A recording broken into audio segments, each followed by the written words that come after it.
Welcome to the Orange Hammer Podcast. My name is Corbett Storick. I've been a licensed general contractor for 8+ years, specializing in new construction, renovation, furniture building.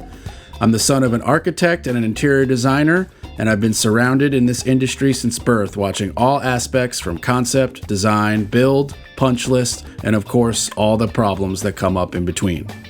In my time in Durham, North Carolina, I've noticed a significant gap in knowledge between homeowners who need work and the people who do the work.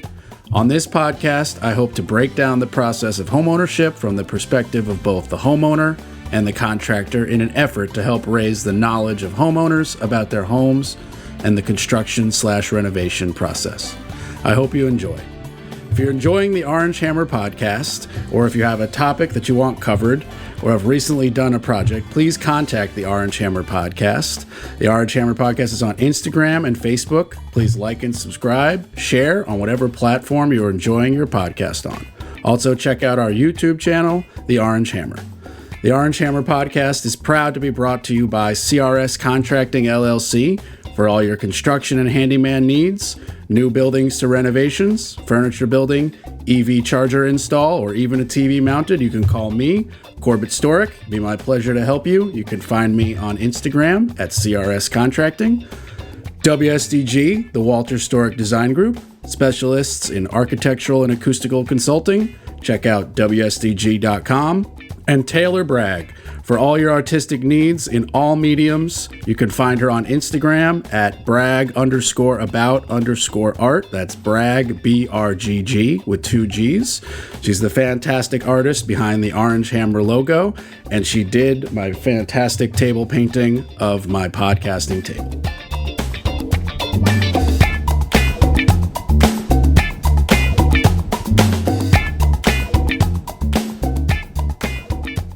All right, here we are at another episode of the Orange Hammer Podcast. Today, I have Brandon Woolley, a nutrition and fitness expert. What's the name of your company again? I forgot. Fire Within Nutrition and Fitness. Fire Within Nutrition and Fitness. Okay, so where's the origin of the name?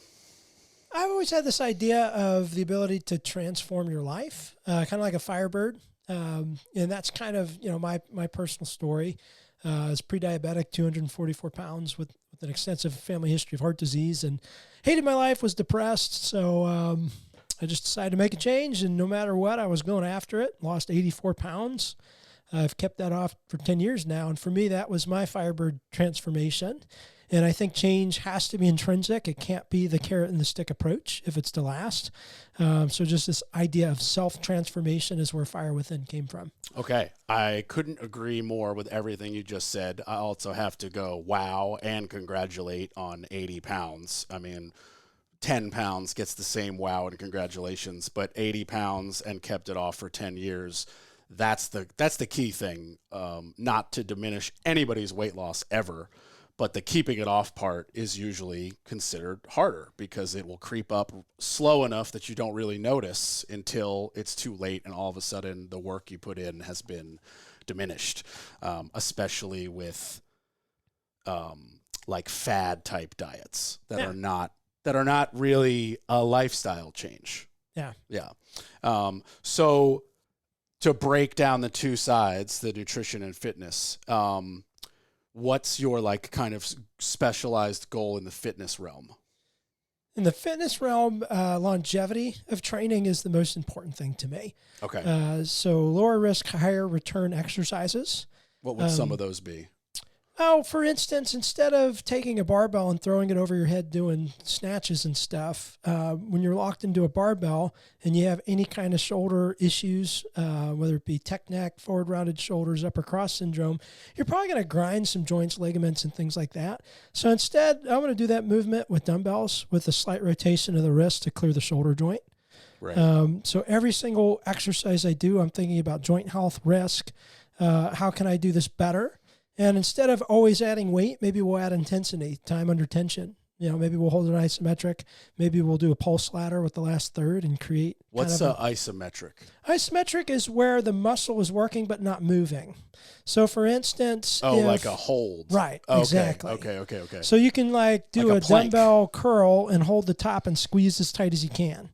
Or you can hold the bottom of a squat, or like a wall sit is probably the quintessential. Or like a plank. A plank, absolutely. Okay, Those are isometric exercises. Gotcha. Where you're just like squeeze activation without movement. Yeah, so I like to use other techniques as opposed to just doing Olympic lifting and snatches and that kind of stuff, which is fine if you've got the clearance to do that, but I rarely meet people that don't have something going on to where it's probably not a great idea. I personally, with my like life of foot problems, would just be afraid to even try it. I'm just like, I know how to work all those muscles that you're working separately rather than that one exercise, and I'll just do that. It'll take more time, but as you just said, I won't hurt myself, because that's at 32, like still considered pretty young in like the exercise and weightlifting world. But even I am like, oh man, that one shoulder hurts a little bit when I do this. Like, you know, there would have been a time where I would max out weights more. Instead, I'm like, okay, this is a good weight. I know I could throw it up. It's still going to make me sweat like a monster, feel the muscle ache. That's what I'm trying to do. Not as much growth, more longevity as well. Do you know of Peter Itea? Yeah, I just finished his book. It's a pretty good book. He really blew me away, actually, in the last chapter, because I've heard a lot of the other stuff, and then he hits that mental health bit at the end and just completely blows you away.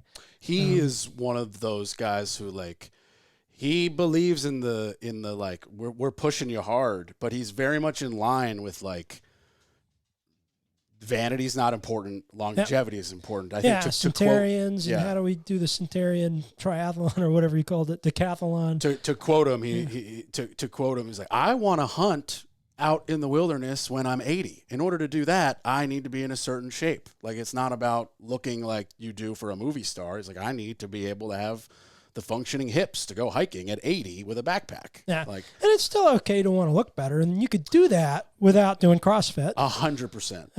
Okay. You brought up CrossFit. Let's jump into it, because I'm kidding. No, I mean, look, I had a gentleman on my podcast. We didn't talk about fitness at all because he's a lender, and we were talking about that. But he showed me his ID before we started the podcast of him super fat, like 300 pounds. And now he looks like you, very, very fit. And he's like, CrossFit. That's all what I did. Yeah. It works. It 100% works. Yeah. And I immediately was like, congrats, but I would never, ever even attempt CrossFit. One, the cost. Two, I don't have the like limberous flexibility, momentum that you need to really get as effective in the CrossFit world. So as a professional, I'm assuming you're a licensed trainer. Yep. We glossed over that, but I just assumed. Yeah, I watched a YouTube video and decided, I'm just kidding, which you could almost do and become a CrossFit. I'm just sitting there. But no, go ahead. I'm sorry. No, I was just going to ask, like, what's the real honest opinion on CrossFit? You did just say it works. We can't say it doesn't. But no, I don't know of anything that will shred you quicker. It 100% works. I do think there's great CrossFit instructors, and then there's terrible ones. And then I think if the class size is too big, it's impossible to watch form. So I think orthopedics love CrossFit. I think it keeps them in business. For the bad boxes. There are great instructors out there. I'm not against CrossFit. I'm against CrossFit for my niche. I focus on corrective exercise quite a bit. People with shoulder joint issues, people that want to lose weight and things like that. So I'm not against it, but I do think it's a high risk activity, especially. That's to me why I look at it with fear. Yeah, especially for your shoulders, rotator cuff. I had this idea for a t-shirt, and it was just going to say CrossFit, because fuck your rotator cuff. But I would love one of those. I would buy that. I don't know that my wife would let me wear it, but maybe you just sell that in your gym. Yeah, but to be very, very clear, I'm not against it. I think for the right people, it's a good niche, and it will absolutely shred you. But I will say 40% of my clients are injured CrossFit athletes. Oh shit! No, serious. That's real. Yeah. Real numbers. 40% of your clients hurt themselves at CrossFit, and then they come to you. Rotator cuff injuries. Yeah. Whoa. Yeah. Okay. So Just be careful. Find a good instructor if you're really into it. I personally would never recommend somebody taking a bar overhead unless they have a perfect score on a shoulder clearance test and everything's good. But we text all the time. We drive all the time. Everybody's got forward rounded shoulders, which is going to impinge and cause clearance issues. If you're attached to a bar and you can't go into internal rotation, you're asking for trouble, if you ask me. Okay, so like, should I never do the shoulder press exercise that I do with my bar? Should I just stop doing that? Like, if you have the shoulder clearance for it and there's no impingements and you have no issues, it's probably okay. Oh, okay. But if you've had issues with frozen shoulder, if you've had rotator problems, clicking, popping, tightness in the shoulder capsule, it's probably not a good idea. Okay, yeah, I don't have any of that. I will say, like, one shoulder definitely has like a we're working kind of pain. The other one doesn't when I do push-ups, but the press doesn't bother me. Yeah, I mean, you can use pain as a guidance. If there's no discomfort outside of just muscle fatigue, it's probably okay. Okay. I think there's better and safer ways to do it, so I'm going to choose those ways. There's benefit to the bar as well. I'm not against bar exercise. No, for the record, I don't translate your advice as being against it. I just am very interested in your thought process of why you would prefer. Like, I do some shoulder press personally. You know, on one day it will be the bar above the head, and then another day it will be dumbbells, like with the fully 90-degree bench. So I'm basically like really kind of locked into that bench and just isolating the shoulder press like that. There's benefits of the bar you don't get when you're separated into dumbbells. That bar is going to add a lot of stability, which means you can load up heavier. Right. So you can push them a little bit harder because of that. But the downsides are if you have a dominant side, when you're attached to a bar, it's going to take over a little bit. Right. If you're a righty versus lefty. And you just lose that ability to change the angle in your shoulders. And so if there's something there, it could potentially be impinged. So if you're not injured, both is a good idea. Sure, absolutely. Yeah. But you would prefer, because you're getting a lot of clients that are coming to you, with kind of already something, I don't want to say like wrong, but an issue with their body, shoulder specifically. It seems like it's a specialty of yours. And then the other thing is risk to reward.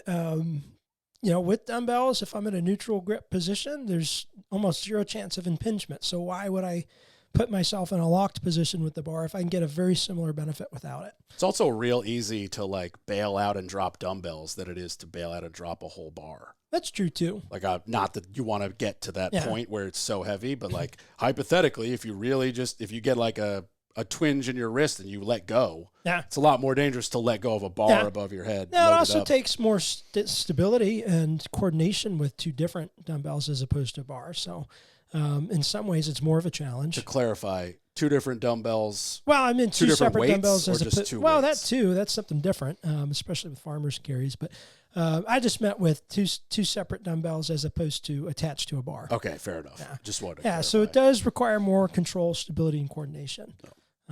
So, I mean, there's pros and cons to all of it, but I'm always going to pick the safer, within reason. Well, if everybody taught the exact same thing, it would be boring. So it's kind of awesome that you have a niche that you're like, look, I am not the guy that wants you to do CrossFit. Go do CrossFit. I'm also not the guy that is going to help you max out your bench. I'm the one that's going to keep your shoulders fit and healthy, not break them, and also, by the way, make them work nice at 75, which nobody really thinks about. Yeah, and you're still going to look better. You're still going to tone and shape and do the things you want to do. Yeah, I mean, I don't think anybody, especially a guy, doesn't want bigger shoulders. I mean, we watch these like Marvel movies, especially me, and I'm like, why can't I have Thor's biceps? Like, all he must do is lift and eat chicken and rice. Like, that's just got to be his whole life. Yeah.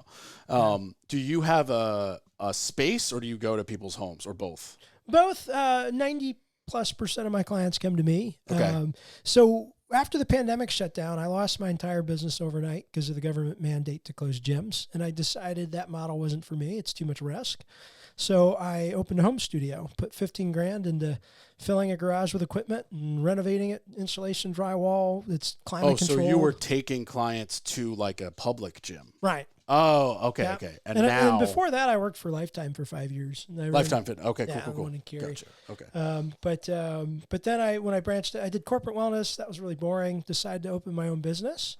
And about 6 months after I started and got my client book up, then everything shut down. So I had to start over.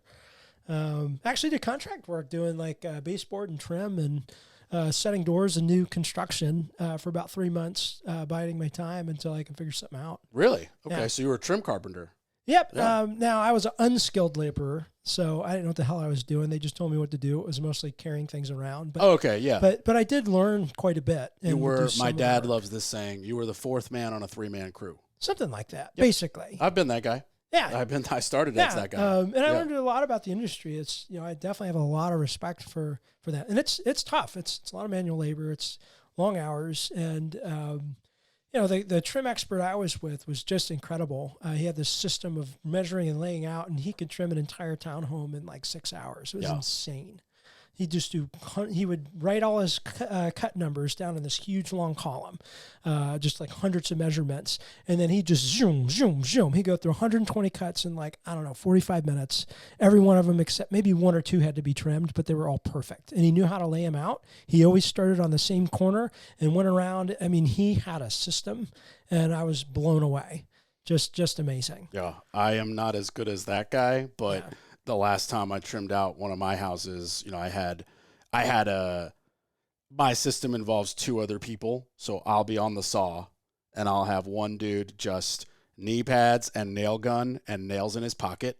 Yeah. And he's not doing anything but nailing the boards if they fit perfectly. Yeah. And then I just have one person who will basically, they walk into the first room, they do the quickest, dirtiest sketch, and they just start measuring, and then they hand me the piece of paper with like 8 measurements on it. And then when they come back with the next room's piece of paper, I hand them the 8 pieces, and they go plop them in.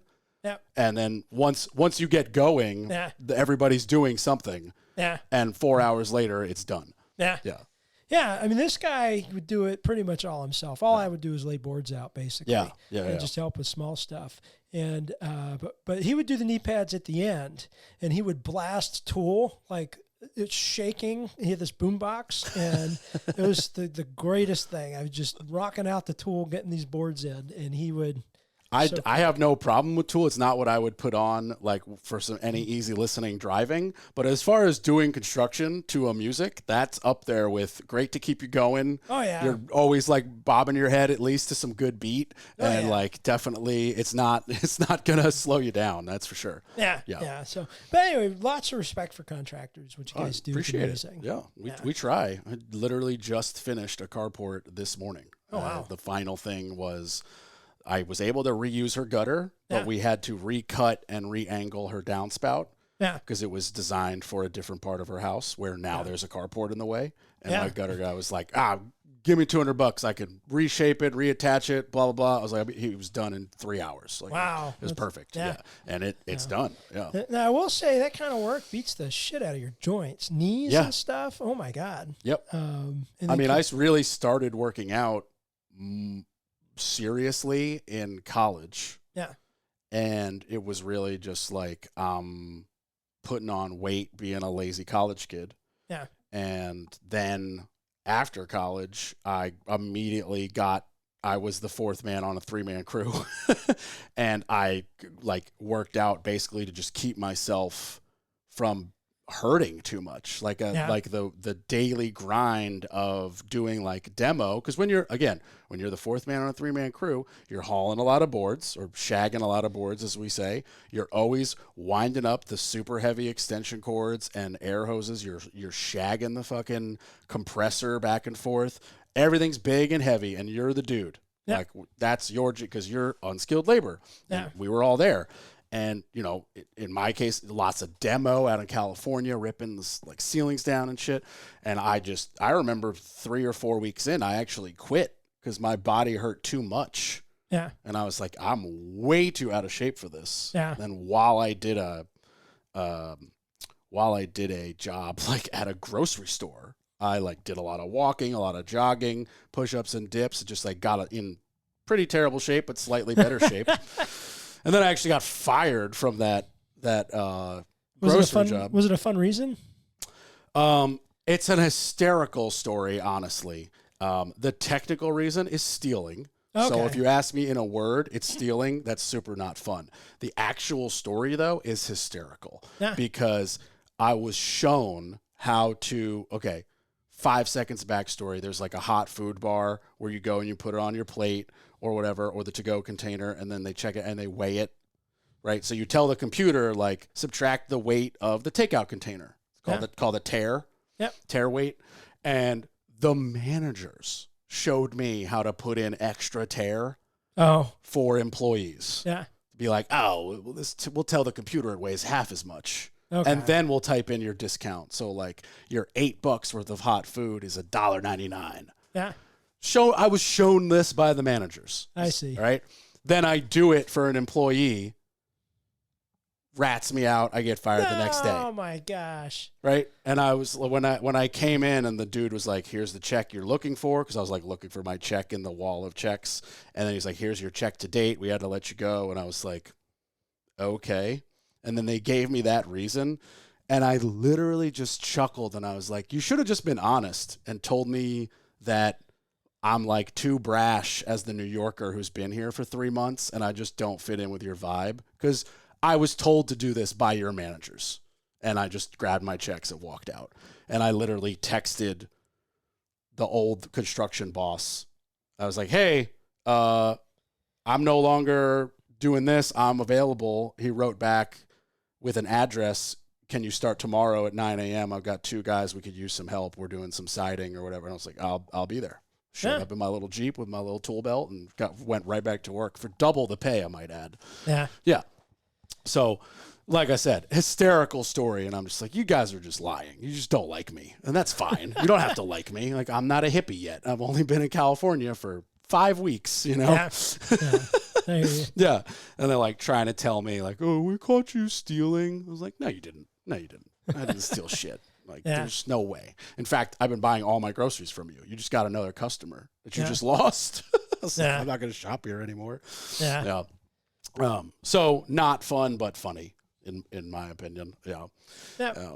And then, but I was really glad that I had like gotten back into that shape because it was just really hard on the body. Like every day I would come home from my construction job and like shower and basically mentally go to sleep. I'd be like, I need to just sit on the couch and watch. I'm so tired. By 7 o'clock at night, I'm going to sleep to get back up at 6 a.m. or whatever. It's a grind for sure. Yeah. Absolutely. So the transition of COVID, you said 15 grand, I think, into your garage. Yep. Yeah. So you throw some insulation, some drywall, some paint, you throw up an air conditioner. Yep. And what kind of equipment do you have in there? So I got a lifetime dual pulley cable system. It's a commercial one. I picked it up in Virginia and hauled it back. So functional trainer. So you got the cable crossover with on the pulleys, and you can set the height with the pull-up bars in the middle. Right. Okay. Yeah. So I know what you're talking about. They're about $7,000, and then I got a Concept 2 rower. Everybody warms up on. Unless they don't have legs. I don't have any clients without legs. I was about to say, do you have any double amputees? And then I've got dumbbells, 5 to 50. We're not doing a lot of heavy stuff. That's not my niche. I got barbell, squat rack. I love deadlifts, and I love barbell bench press. I'm not a big fan of barbell back squat because most people's hips aren't level and there's spine compression and all kinds of things. So I personally don't recommend that. I have some clients that just really like it, so I'll do it with them. I don't do barbell back squat. So what do you recommend for, other than a deadlift, which is great for like your butt and your back?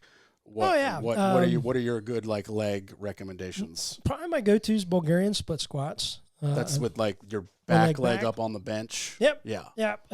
Any kind of squat hold ladder. I like putting the band around the knees, doing bilateral band walks or squats with that, so you get more glute medius activation. Just air squats. What's that? Just air squats, but with the band.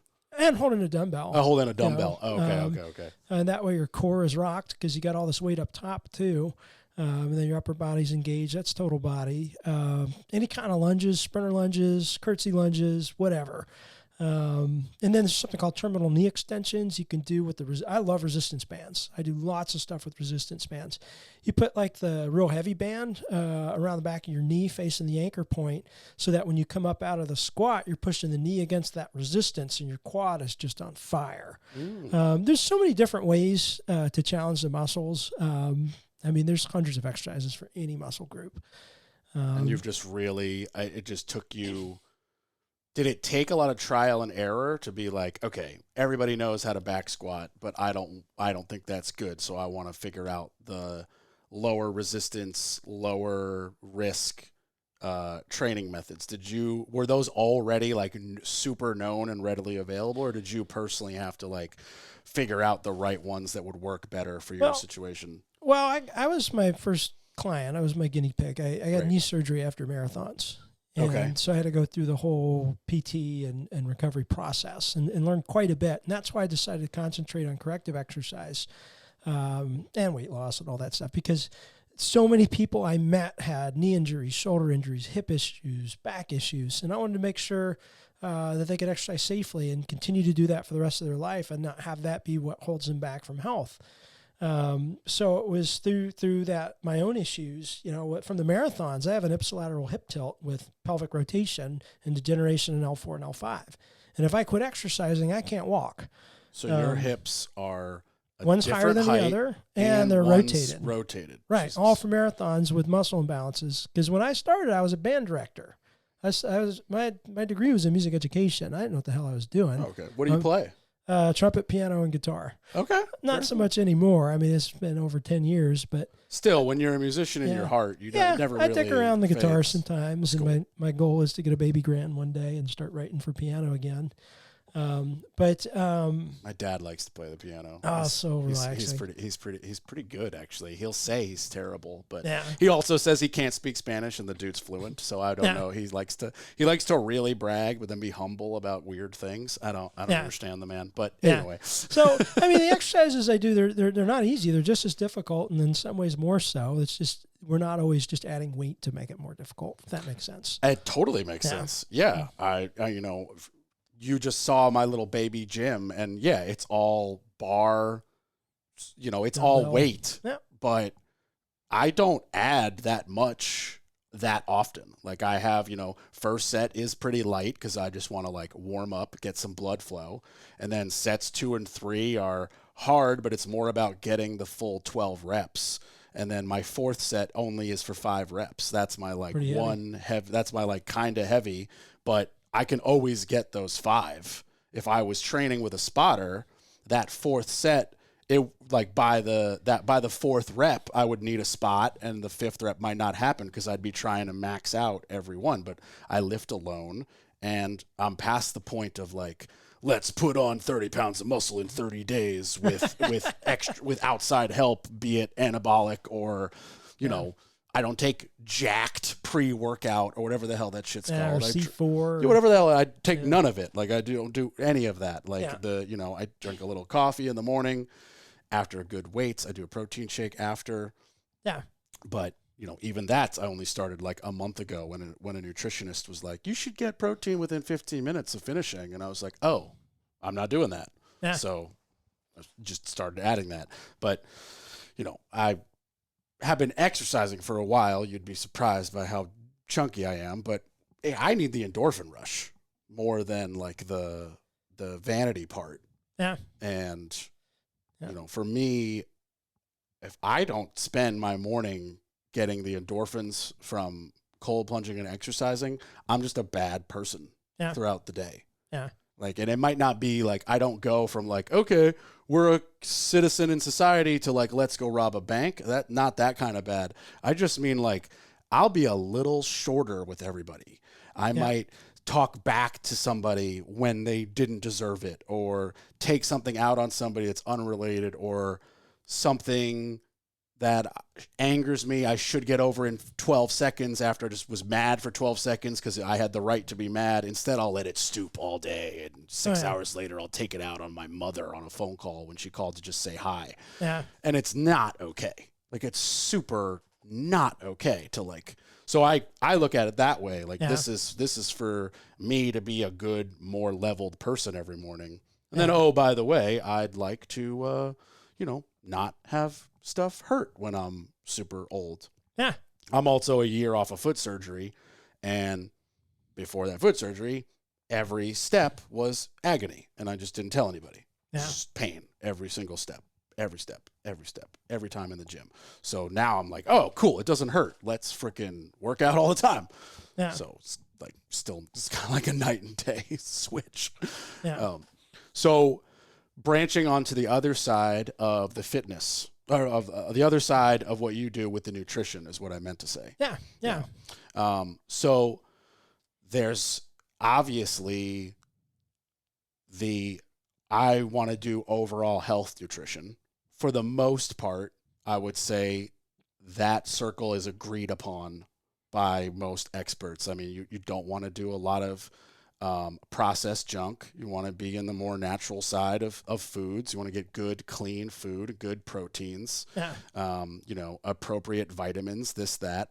But for specific fitness goals, it starts to change. Right. And so I think it's pretty common that if you want to really bulk up, you need high protein, but you still need a good amount of carb. Yep. But when you want to start to, like, I guess they call it bulking versus cutting, you basically got to keep that protein and just drop all the carbs. Doesn't seem to be super healthy.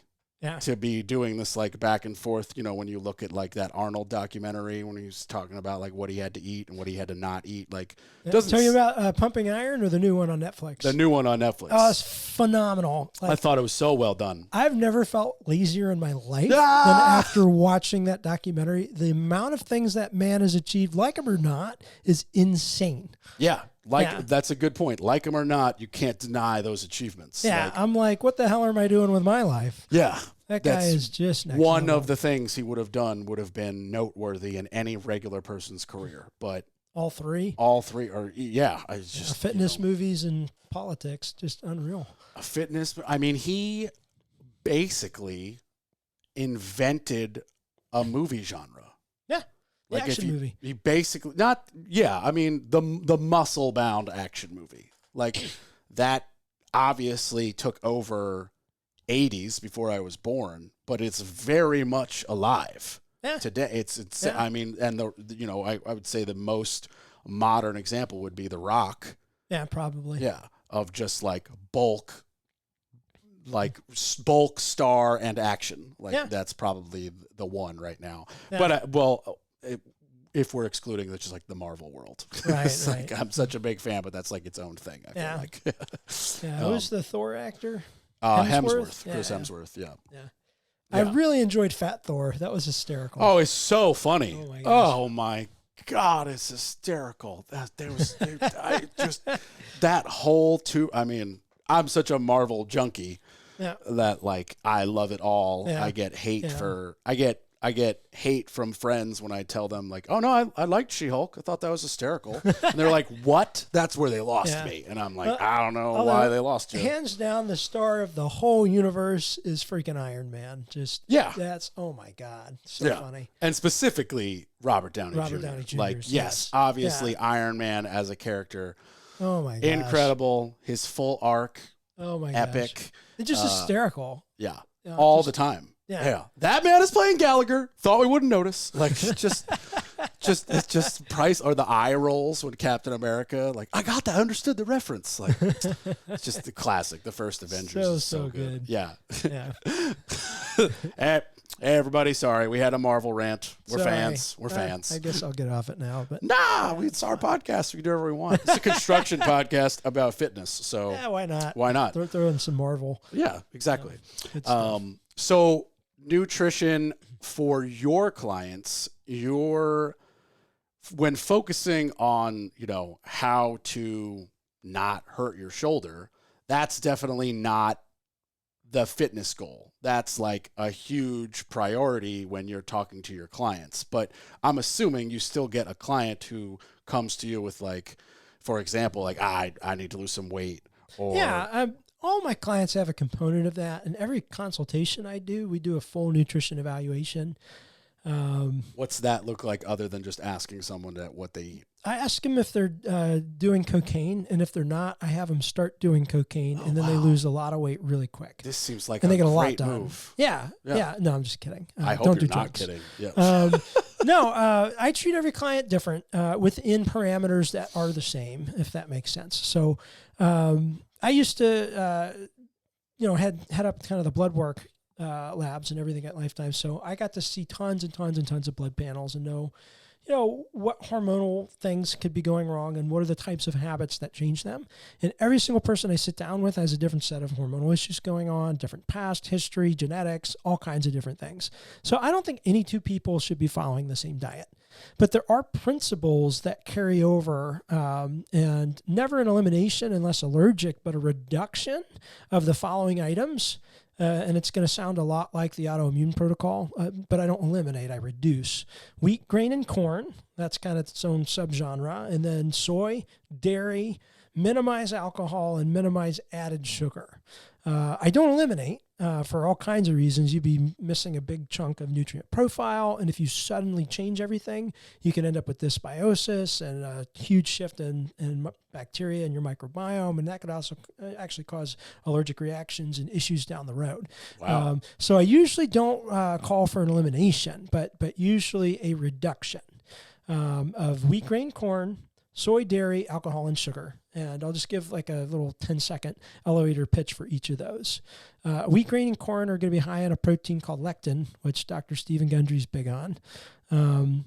Lectin is in every single vegetable, so you can't get away from it. It's just certain things have large amounts. Lectin's an insulin mimicker, so it's going to pretend it's insulin and allow glucose into the cell. But what it doesn't do that insulin does is once the cell is full, shut off the portal. So when lectin's pretending to be insulin, it allows glucose to spill into the bloodstream. That has to be stored somewhere, and it's usually as fat in the liver. So non-alcoholic fatty liver disease, which Peter Attia talks in depth on in his Outlive book. So I try and minimize foods with corn products, wheat, grain, and corn, and that lectin protein, or prepare them different. So you can pressure cook rice, and it'll break down that lectin protein and make it better. That's instead of just water on the stove. Right. So a pressure cooker, an instant pot, or fermentation of anything is going to make it better, of any kind of grain product.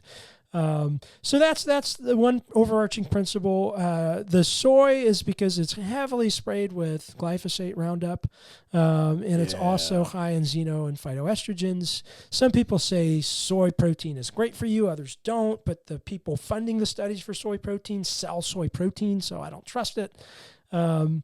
Now, some people do okay with it and some people don't, but going through all that blood work stuff and talking through with dietitians and medical practitioners, the overarching idea that's been communicated to me is it's probably worth reducing. So I don't like a lot of soy in diets. Now, that's a little bit different than soy lecithin. That's the very last ingredient on a label, and that's just the cellulose structure of a plant to add rigidity. That's different than a soy by itself. So I'm not as concerned if the very last ingredient on a label is soy lecithin, and that's different than a lectin, which we talked about earlier. It's very confusing, I know. All right, so that's wheat, grain, and corn. So and soy. Dairy, some people are sensitive to A1 casein. So American dairy cows have had some kind of mutation, and that type of protein is called A1 versus A2. And A1 tends to cause an inflammatory response, an autoimmune response, and propensity towards type 2 diabetes. So I reduce the amount of dairy and look for better forms of dairy, like goat and sheep are going to be A2 casein, the better casein. And you can buy A2 milk and all kinds of other things. What about like things like the nut milks, like oat milk? Yeah, they're fine. They're not technically dairy. So I do recommend those. Not oat milk usually because it's filled with canola oil. Okay. So another principle for me is eliminating harmful oils. So canola oil, soybean oil, all those types of things. Just very, very minimal contact with those. What about olive oil still good. Olive oil is awesome. Coconut oil is awesome. Avocado oil and macadamia nut oil are awesome. Dr. Catherine Shanahan has an amazing chart on her fat blog. She was the dietitian for the Los Angeles Lakers during the championship years and really blew the lid again off of the harmful oil industry after Ansel Keys fucked us all up back in the 60s. But the harmful kinds of oils have hexane in them, which is a component of diesel fuel. They're processed up to 12 times. And if we were going to do a blood pressure squeeze and release and measure dilation and do it again after eating those harmful oils, it's up to 90% restriction of the ability of the blood vessel to dilate, which means more damage to and atherosclerosis and heart disease and all kinds of other issues. In fact, a lot of men with erectile dysfunction disease, or not disease, whatever, ED, is going to be, it may not be a testosterone issue. It might be a vegetable oil issue. God, the world wants to tell you it's a testosterone issue, though, man. There's a lot more money in that. That is the thing right now. I don't even remember talking about it with that many people, but my Instagram is trying to sell me TRT like I can't lift. And I'm like, I lift all the time. I don't need this. So if you want to naturally help out testosterone, you could take zinc.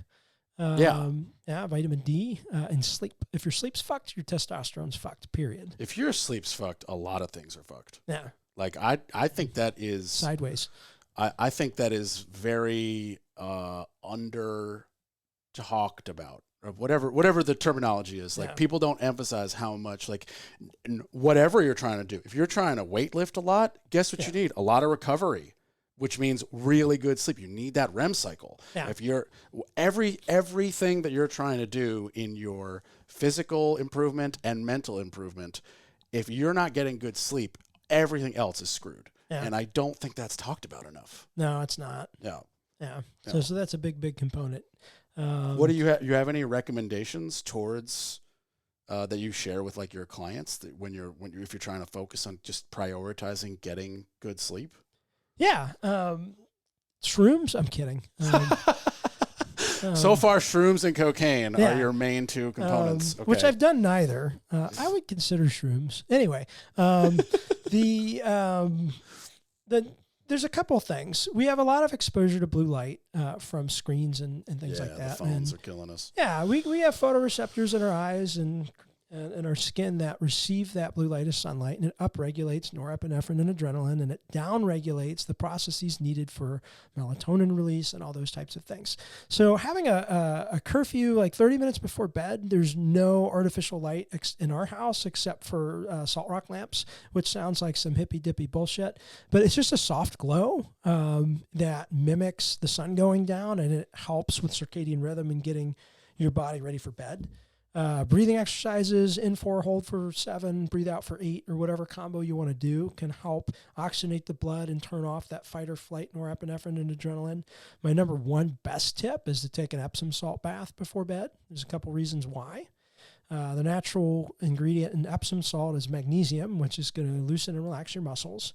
And because your body's heating up in the hot water, your body has to thermoregulate. And once you drop 4 degrees, after it's been heated up, with a 4-degree drop, you naturally release melatonin. So it can help with sleep latency quite a bit. But those are some of my go-tos. But usually there's a whole systematic habit change that needs to be in place for several weeks and changing a few things at a time. Maybe we'll look at your caffeine regimen and timing of this, and when are you exercising, and what activities are you doing that might amp you up? What's your bedroom like? What's the lighting? There's hundreds of things you could do, but I think getting off the artificial electronics 30 minutes before bed and the Epsom salt bath are probably my most powerful suggestions. Yeah, I think I even tried the screens off before bed for a little bit, but I didn't adjust my super powerful LED lighting. Yeah. So I don't know how much it affects, but I was like, okay, let's try it. Plug up the phone. I was doing like some stretching before bed, maybe some journaling or something like that, and I don't really think it made a huge improvement Now, it won't in 3 weeks. I think it takes about 6 weeks of consistency. And well, maybe that was it too, man. Maybe I gave up right as it was about to kick in. Yeah. I mean, when you're talking about hormonal shifts and circadian rhythm, nothing's quick. Right. Yeah. I mean, like minimum, I would give it at least 6 weeks.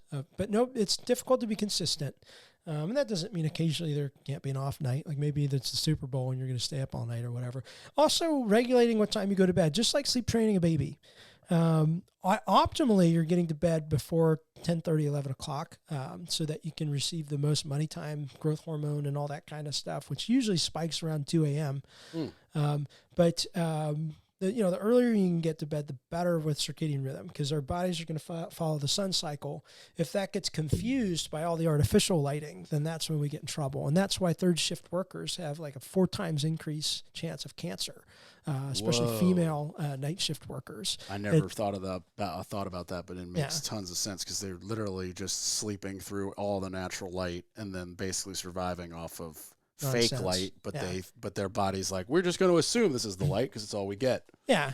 So the closer to 10:30, 11 you get to bed, the better. And then there's all kinds of other issues. Maybe you have cortisol issues that need to be solved. Sometimes that's blood sugar and insulin related, and we may need to look at the diet. It's complex. Everybody's different. Yeah. But for everybody, if you train yourself to get to bed as close to 10:30, 11 as you can, 30 minutes no exposure to artificial light before bed, aside from that salt rock lamp in the bedroom, and maybe try the bath. I mean, those are going to be the best things to start with. But there's often other things at play there, and not everybody's the same. Yeah. No, there's definitely no one size fits all. But I know that chloroform probably knock you out. Jeez, you're all over the place, man. Hey, keep everybody awake. Yeah, right. I cannot wait for people to listen to this and be like, what? Who is this guy? We are not training with him. He is going to drug us. Okay, so we talked about the fitness side. We talked about the nutrition side. You mentioned very astutely that there is no real one size fit all, and you really have to give it a lot of time to really, I guess it's trial and error. Like you're the expert, but at the end of the day, you have only so many tools, and you have to combine them with other tools to see if it's going to work for somebody. Yeah. And it might take a couple weeks for you to realize it's working or realize it's not working and try to shake it up. Yeah, to some degree. Yeah. No. What are your thoughts on the term plateauing when it comes to weight training? Is that a real thing? Oh, yeah, because the body's fighting for homeostasis. And if you're following a plan and your body's changing, eventually that plan's going to have to change too as things, let's say you're trying to put on muscle, and so you've had a 500-calorie surplus, and you've put on 15 pounds of muscle, well, you're going to have to recalculate everything after you've added that weight. Or change the approach. Same thing with weight loss. If there's too large of a calorie deficit for too long, the body's going to start storing fat and burning lean muscle tissue because you can get more energy from fat. So plateaus are normal. It's part of the process. Pain in the ass, but that's when you want to change things up a little. What about on the training side, plateaus? Yeah. So let's say you've been doing occlusion training and trying to build muscle that way, and it's working, and now it's not. All right, so let's start focusing on 5-second eccentrics or add another component that challenges your body in a different way so that you continue to see changes. So it's not as simple as just work through it or just add weight. Right. Okay. And eventually, if you add enough weight, you're going to be increasing your potential for joint problems or hemorrhoids or things like that. Yeah, joint problems are definitely, that's usually when I have to, when there's an unfortunate 5 or 6 weeks when I'm not working out, it's because I tried to put on too much weight and I didn't necessarily hurt a joint or get a hemorrhoid, but I definitely hurt my back enough that it's uncomfortable to sleep and uncomfortable to work out and uncomfortable to work. And I know that if I did a deadlift or jumped back into the routine, it would aggravate it more. So I just have to stop. Yeah. And that's the worst, because the older you get, the longer it takes to just get back into your routine. Yeah. And I'm not against progressive overload. I think we should be trying, to increase our weights, but it doesn't have to be just this constant uptick that gets heavier and heavier and heavier. Maybe, okay, I can finally go up 5 pounds on my bench press. So instead of continuing to add, now see if you can do some pause reps where you hold it at peak tension at the bottom for a couple seconds before you press back up. And that in itself will allow you to get to the next level as opposed to just always adding weight. Yeah, or maybe add a couple more reps or add an intensity or something. Yeah, I mean, there's hundreds of ways to do it. Yeah, okay. So it's definitely real, and there's just like you got to figure out the correct ways to overcome them, do like kind of a reset. Yeah, and it's going to be a combination. You're also going to have to look at your diet. They work together.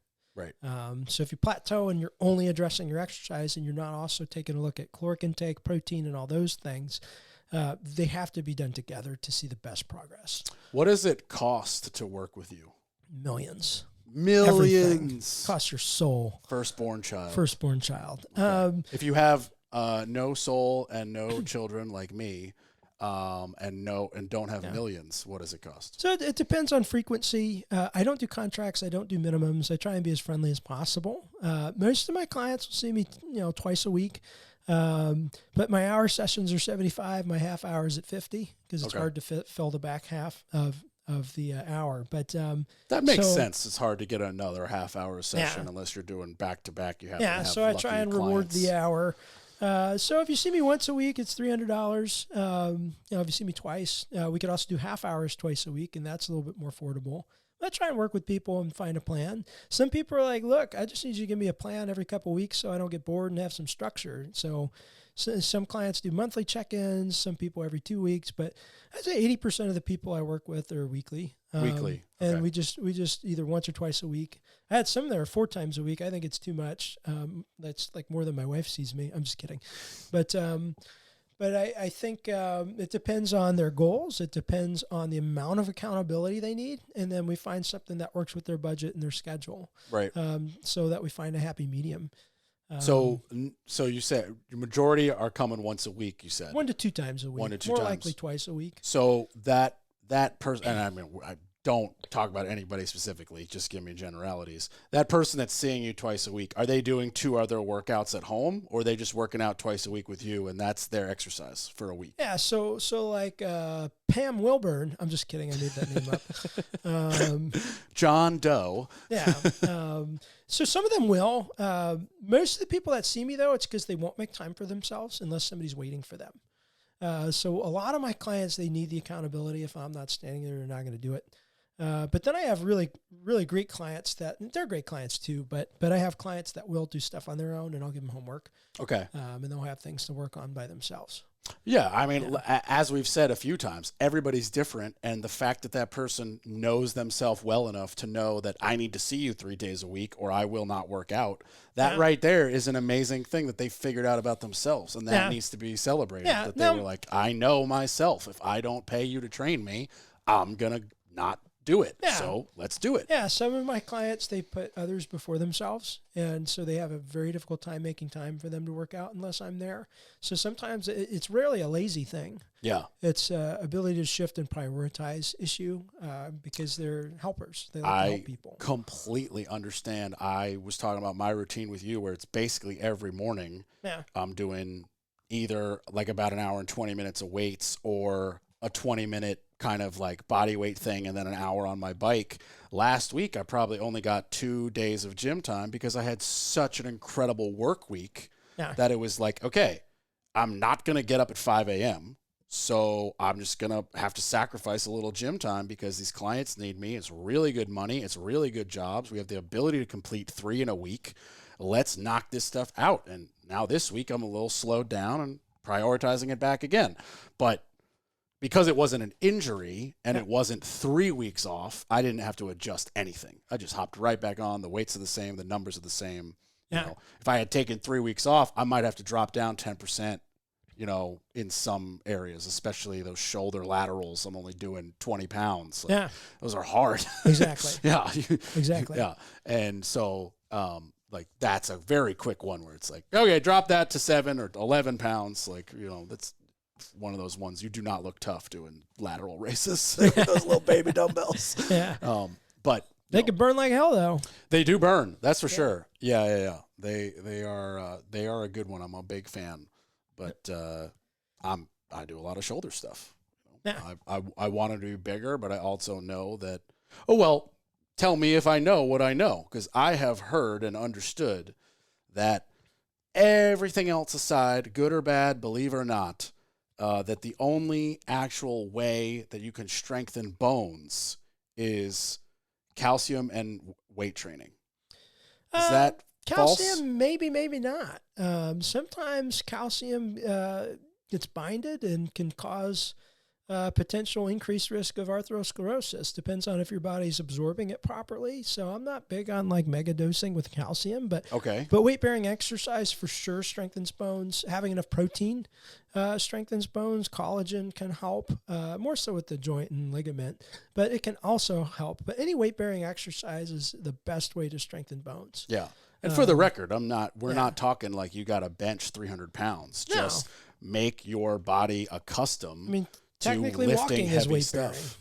bearing, Yeah, I guess but technically. preferably with some additional resistance. Yeah, I was about to say that's not really what we're talking about. We're talking about, what you're not doing every day. Right. Because if your body just gets used to it every day, it's gonna, for lack of a better word, wither away. Yep. But if you get it used to doing something super heavy, it will adapt to doing something very heavy, and then your everyday life will be a little bit easier. Yeah. Especially when you're 80 and you trip, you don't want your hip to break. You'd like it to be, and if you strengthen it for 50 years while you're young, that's going to, the likelihood of it breaking is lower. Yeah, or at least it makes it more likely to be a clean break versus a shatter. Sure. And all the benefits are very clear. Yeah. I know you mentioned you have a lot of people with shoulder kind of like, I don't want to say defects, but like issues. Will you take a client with any sort of defect / issue? If it's an acute injury because they fell off the ladder yesterday, no. Okay. That's out of my scope of practice. Okay. But if it's been diagnosed by a practitioner, we know what's going on. I can recommend things to safely help, especially if they've been released from PT. Okay. Because I can't diagnose, that's out of my scope of practice. Cool. Okay. But if I know what's going on, I know how to strengthen rotators. I know how to give the scapula more stability. I know stretches to get more space in that capsule, and I can help them with form on their other exercises to protect that. So that's great for me. And you don't do PT. They have to be released from that PT program. And then I can recommend any of the exercises or most of the exercises a physical therapist would recommend. But again, I can't diagnose. Right. And you don't claim to be a physical therapist. And I don't claim to be a physical therapist. Okay. No, that's a great way to lose my license. So absolutely. Yeah. No, I stick to the expertise know. So just like in my field. I work with medical practitioners as opposed to against them. And most of my clients, if not all of them, are working with chiropractors and PTs, and we communicate with each other to keep them safe and to integrate a program that's right for their body. Are you a fan of chiropractic adjustments? I think so. Yeah. Especially if it's a good one. I think different modalities work for different people. That's very well said. I like the chiropractors that also are going to take a look at what are the muscular exercises you need to do to hold this adjustment.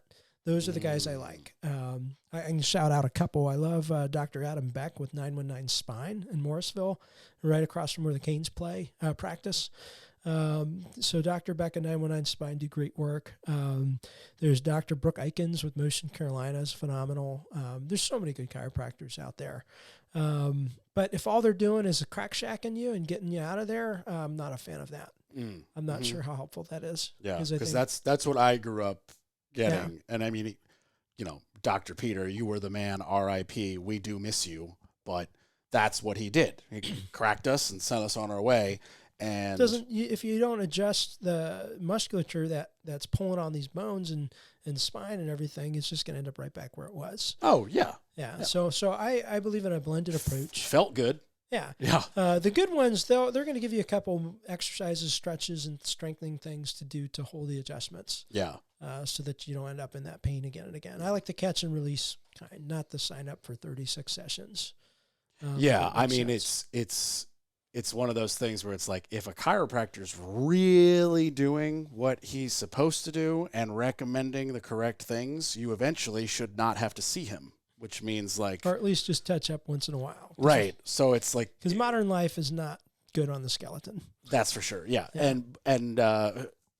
But the chiropractor just wants to keep the business. Right. So it's like, well, it's like a little bit of a double-edged sword there of like, well, you know. But hey, if you do these adjustments 2-3 times a week and every time you feel better and it's adding quality to your life, go for it. It might be worth it for you. Oh, yeah. No, I'm asking your opinion. We're not giving rules to the public. But personally, I want to see additional care given to adjust the musculature and more of a catch and release program if possible. Yeah, like I have a friend, Jordan. She gets a massage like weekly. She needs it. Ooh, I love massages. That's her thing. Big fan of that. My plumber, Tommy, he gets chiropractor every week. Yeah. Completely different bodies, different needs. Yeah. And they both recommend both of them. Yeah. If you're a contractor on knee pads, putting in baseboard all day, you probably need more care than the average person because you're beating the shit out of yourself. Yeah. Tommy's a plumber in crawl spaces all day. And, who am I to talk? But he's got a big belly. He's not in shape. Yeah. And he's an old man and he drinks. Yeah. When I first started my career, I was very dogmatic. I was like, you got to do functional training. You can't use machines. And then I'm like, if the client doesn't like these, but they'll come in and do the machines, then the actual best exercise for you is what is the one you're motivated to do and keep doing. And I used to be against this and for that. And what I've learned is every single situation is different. You don't want to stamp out someone's motivation. It's very hard to even find it in the first place for weight training. Yeah, different modalities work for different people, and I think a blended approach with a team of practitioners is better. I'm not going to fix everybody's issues. I have tons of practitioners I refer out to when I have a client with an issue that's out of my scope or expertise. Anybody that says they can fix all your problems, I'd find somebody else. We're too complex. There's too many things going on.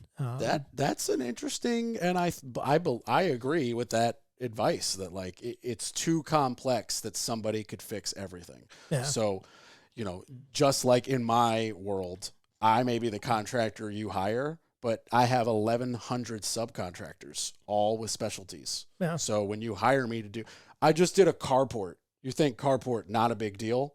It required, technically it required 1, 2, 3, 4 trades. Yeah. And I happen to have one dude who does 2 trades. Yeah. He paints roofs and sheetrocks. Yeah. So he painted the whole thing and roofed the whole thing. I had one guy and me and his crew there for a week making sure it was built correctly. Yeah. And then a gutter dude is its own person. Yeah. So just one little carport. Yeah. Not even a $15,000 project. 3, really 4 subs. I just happen to have one who does 2. Yeah. If somebody says I could just do the whole thing myself, I mean, maybe he can, but they are, but maybe they're not a specialist at something. Yeah. So it'll take longer because I know some amazing contractors who can do anything. But if it's just them, they're going to need a crew to get it done in a timely fashion. Yeah. But also, like, the likelihood of a general contractor also having an HVAC license, a plumbing license, and an electrical license is basically impossible. Right. So they might have it internal, but they have an electrician in their company. Yeah, so I specialize They just don't tell you. Yeah, I specialize in muscles. I can't touch your spine. I can't draw blood for you. I can't tell you what's going on with your neuropathy. You said you don't draw blood. Did you mention you were... That was at Lifetime? That was at Lifetime. I didn't draw the blood myself. What would happen is either Quest or LabCorp would do the draw, be sent to a dietitian for interpretation, and then I would be on the call with the client of how to implement the lifestyle habits to fix the blood work that's off. So I'm assuming you like to have your clients do some blood work. Sometimes. Okay. Yeah, if there's a really tough case or something's not working that should be working, then there's something deeper going on. Shout out to Dr. Susan Lavelle with Premier Wellness. I've sent at least 6 to 8 clients to her. And she'll do it all. Oh yeah. Yeah. Nice. She specializes in women, but she'll work with men too. And then more importantly than just drawing the blood and doing the tests, she'll be able to give you the information and enough that it can go from doctor to you to understand it, and then you to convert it for me to understand it. So you can actually, because like me, I've had blood work, and I just have to send it to my sister-in-law because she's a nurse. Yeah. Shout out, Emma Wright, I love you. But like, I just sent it to her, and I'm like, which 4 numbers are the ones we're talking about, and are they too high? And, she'll be like, yeah, you look good except for these 2.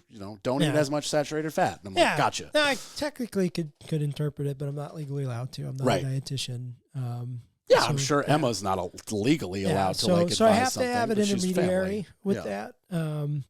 But that does come up, and that'll happen. Some people just bring me in with their doctor's draw, from a primary care physician. Right, if they've had it recent enough. Yeah. I'm not allowed to say this is high, this is low, even though it is. Plus, reference ranges are different. Whoa.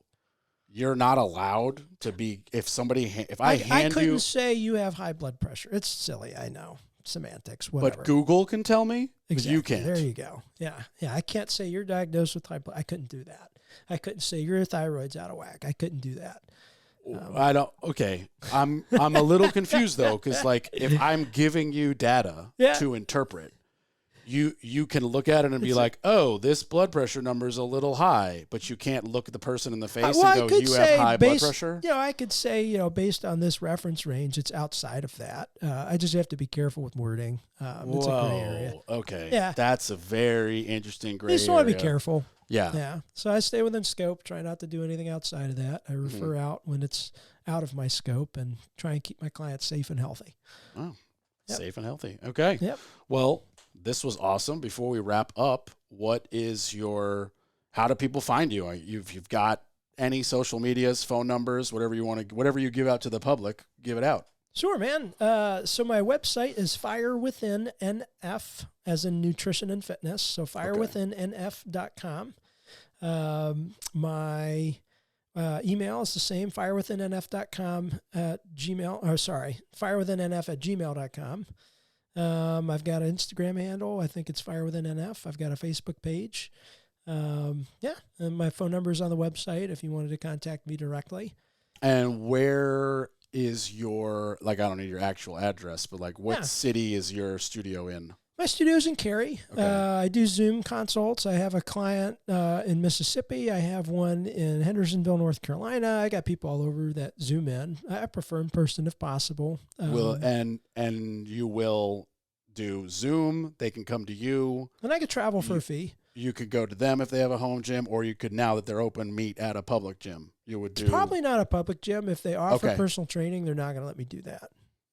So if it's a public gym that offers personal training, they're not going to let me come in. Yeah. But the purple one, Planet Fitness, they offer something. They would not let me train you there. Really? Right. No, that's correct.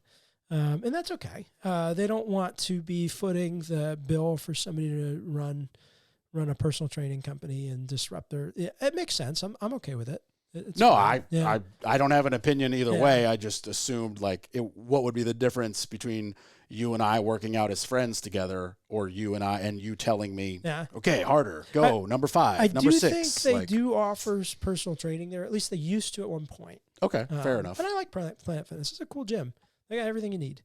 I don't really like the one in Durham because they do a bagel Tuesday and a pizza Friday. That's the model, man. I don't like that model. If you never lose weight, you got to keep coming back. It's genius. It's genius. The world's already full of enough junk that none of those people are going to lose enough weight to never come back. I'm allowed to judge because I'm a human being, and the people at Planet Fitness are never going to lose enough weight to never need to come back. And even if you do, you should still be there strength training. So we should not be pumping with extra bagel carbs and pizza Fridays. And then the grape fruity tooties, they're good too. I don't even know what you're talking about. They have a big bucket of grape because it's purple and that's their color, Tootsie Rolls. So processed sugar.